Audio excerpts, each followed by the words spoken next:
सेठ अहमद बैंक से पैसे निकलवाने के बाद जब वो घर वापस आ रहे थे तो उनका बैग कहीं पर खो गया था। उन्होंने एक दो जगह पर स्टे भी किया था और अपने एक दो दोस्तों से मिले भी थे, लेकिन अब उन्हें ये समझ नहीं आ रहा था कि बैग आखिरकार कहाँ पर खो गया। उन्होंने अपने दोस्तों से भी दरियाफ्त किया, लेकिन उनके दोस्तों को भी इसके बारे में कुछ मालूम नहीं था। उनके बैग में 20 लाख रुपए थे, लेकिन उनको 20 लाख रुपए की कोई परवाह नहीं थी। उसमें जो डॉक्यूमेंट्स मौजूद थे वो उनके लिए बहुत अहम थे। अगर वो न मिलते तो वो कंगाल हो जाती, क्योंकि अभी वो एक कंपनी से 50 अरब रुपए का कॉन्ट्रैक्ट करके आई थी। उनको वो पैसे उन कागज़ों की वजह से ही मिलने थे। अगर वो कागज़ ना मिलते तो उनको पैसे भी नहीं मिलने थे और उनका कारोबार तबाह हो जाना था।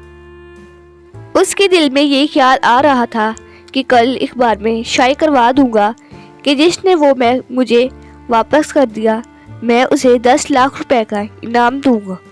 फिर उन्होंने सोचा कि इतनी रकम तो बैग में है, भला कौन मुझे वो बैग वापस करेगा। यही सोच सोच कर उनका जहन पागल हो रहा था और वो शदीद डिप्रेशन का शिकार हो रहे थे। जैसे ही अगले दिन का आगाज़ होता है, चले जी उठ के नाश्ता कर ले, आपने कल से कुछ भी नहीं खाया है, आपने अपनी सेहत की तरफ ज़रा भी देखा है।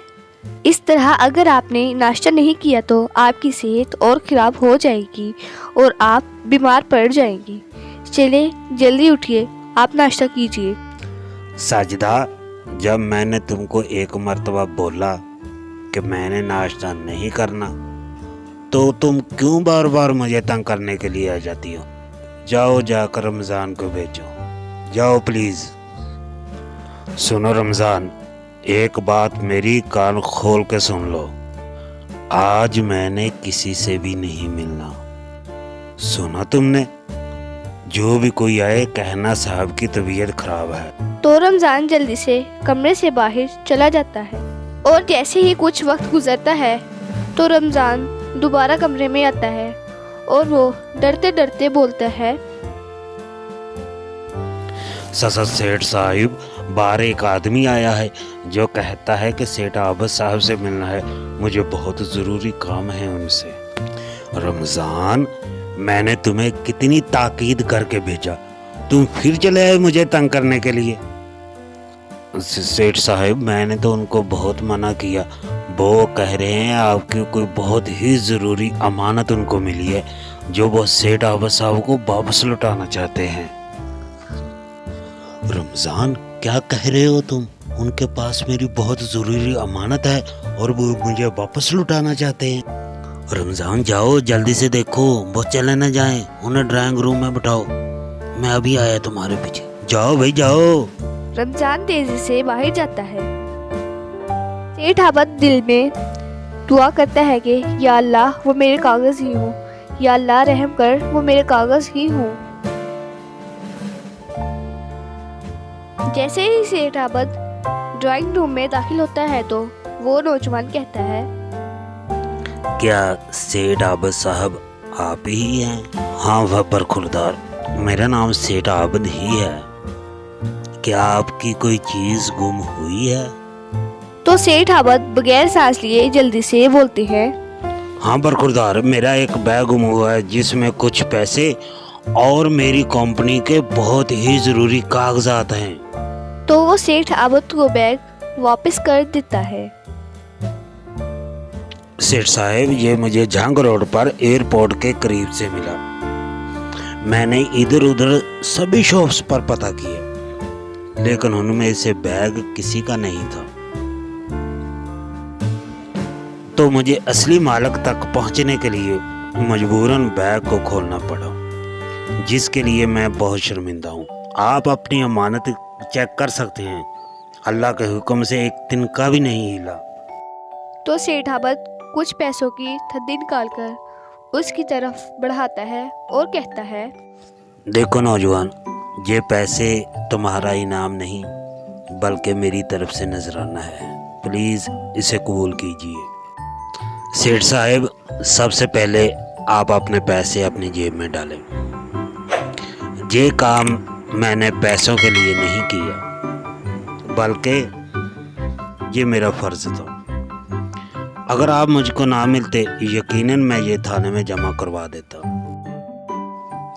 देखो बेटा, मैंने तुम्हें पैसे देने में कितना इसरार किया, लेकिन बार बार तुमने इनकार किया।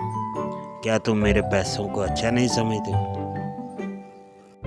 नहीं नहीं सर, आप तो सुपर हो, हमारे शहर की शान हो। लेकिन मैं आपको अपनी ज़िंदगी का एक वाक़या सुनाता हूँ। ये उस वक्त की बात है जब मैं 5वीं क्लास का स्टूडेंट था। आज मैं अपनी क्लास में फर्स्ट आया था और अपने बाबा जानी का बेसब्री से इंतज़ार कर रहा था, क्योंकि उन्होंने फर्स्ट आने पर मुझे एक गिफ्ट दिलाने का वादा किया था। जैसे ही बाबा जानी क्लास में दाखिल होते हैं तो मैं उनसे लिपट जाता हूँ और अपने बाबा से कहता हूँ, बाबा जानी जल्दी से चलें, आपने जुवेद अंकल की दुकान से मुझे गिफ्ट लाने का वादा किया था, चलें अब चलें। बाबा जानी ने ऑटो रिक्शा कराया। अब हम जुवेद अंकल की दुकान पर गिफ्ट खरीदने के लिए जा रहे थे और मैं अपने बाबा जानी को बार बार तंग किए जा रहा था कि बाबा जानी अभी कितनी दूर है जुवेद अंकल की दुकान, अभी कितनी दूर है, तंग किए जा रहा था। तो बाबा जानी कहते हैं, बेटा आ गई, खामोश हो जाओ, अंकल को किराया तो दे लेने दो, अभी जो तुमको होगा मैं वो सब लेके दूंगा, अभी खामोश हो जाओ। जब मैं जुवेद अंकल की दुकान में दाखिल हुआ तो भालू को देखकर मेरी खुशी की इंतहा नहीं थी। तो अचानक ही बाबा जानी कहते हैं कि सलीम गजब हो गया, जो बैग, नोटों वाला बैग तो ऑटो रिक्शे में ही रह गया, तुम जुवेद अंकल की दुकान। बाबा जानी सलीम को उधर खड़ा करके खुद ऑटो रिक्शा को देखने के लिए चले जाती हैं। इस बात को तकरीबन 15 साल गुजर गए और मेरे बाबा जानी ने मेरी बहन की शादी भी वो पुराने वाला घर भेजकर की। अब जब कभी भी उस मकान के सामने से हमारा गुजर होता है तो बाबा जानी कहते हैं, सलीम तुमको मालूम है कि ये मकान कभी हमारा हुआ करता था, और मैं दिल बर्दाश्ता होकर उस तरफ मुंह भी नहीं करता और वहाँ से गुजर जाता हूँ। सलीम की ये कहानी सुनकर सेठ आबद की आंखों में आंसू आ जाते हैं और वो अफसरदा भरे लहजे में कहते हैं, सलीम मियाँ, तुम पढ़े लिखे भी हो और हैंडसम भी हो, क्या तुम मेरे यहाँ नौकरी करोगे? मैं तुम्हें इतनी बेटा तनख्वाह तो दे सकता हूँ कि तुम 1 या 2 साल में वो अपना मकान दोबारा हासिल कर सकते हो। जी बॉस, मैं बाबा जानी से मशवरा करके आपको बताऊंगा। वो छोड़ दो, तुम्हारे बाबा जानी को मैं खुद मना लूँगा। मुझे यकीन है जब मैं उनके पास गया तो वो मुझे इनकार नहीं करे। अब सलीम सेठ आबद का मैनेजर था। उसको काम करते हुए पूरे 2 साल हो गए थे और अब उसने इतने पैसे जमा कर लिए थे कि वो अपना घर खरीद सके। वो दिल में सोचते हैं कि कल बाबा जानी को साथ ले जाकर उनको मुकाम वापस दिला दूंगा। सलीम जब अपने उस पुराने मुकाम को देखने के लिए जाता है तो सलीम उसे देखकर हैरान रह जाता है। उसकी जगह एक आलीशान महल तैयार किया होता है। सलीम को उस वक्त मायूस होकर लौटना पड़ता है जब उसे पता लगता है कि ये आलीशान महल इस शहर के एक बहुत बड़े सेठ ने खरीद लिया है और उसी ने ही इसे तामीर करवाया है, क्योंकि अब ये उसकी पहुंच से बहुत दूर था। हाँ सलीम साहब, कल आप अपना मकान वापस लेने के लिए गए थे, क्या बना तुम्हारे मकान का? बॉस, वो तो शहर के किसी अमीर तरीन सेठ ने खरीद लिया है और उस पर करोड़ों रुपए भी खर्च कर दिए। अब वो मेरी पहुंच में कहाँ रहा? क्यों भाई, तुम्हारी पहुंच में क्यों नहीं रहा? तुम कोई मामूली आदमी हो, सेठ आबद के कैशियर हो। हाँ, मैंने मालूम भी करवाया है یہ مکان کسی اور نے نہیں اس آٹو رکشے والے نے خریدا ہے جس میں آپ کا نوٹوں کا بیگ رہ گیا تھا، اور وہ آپ کو مکان واپس بھی کرنا چاہتا ہے، پر اس کی ایک شرط ہے۔ وہ آپ سے بہت ڈر رہا ہے اور کہتا ہے پہلے آپ کو اسے معاف کرنا ہوگا۔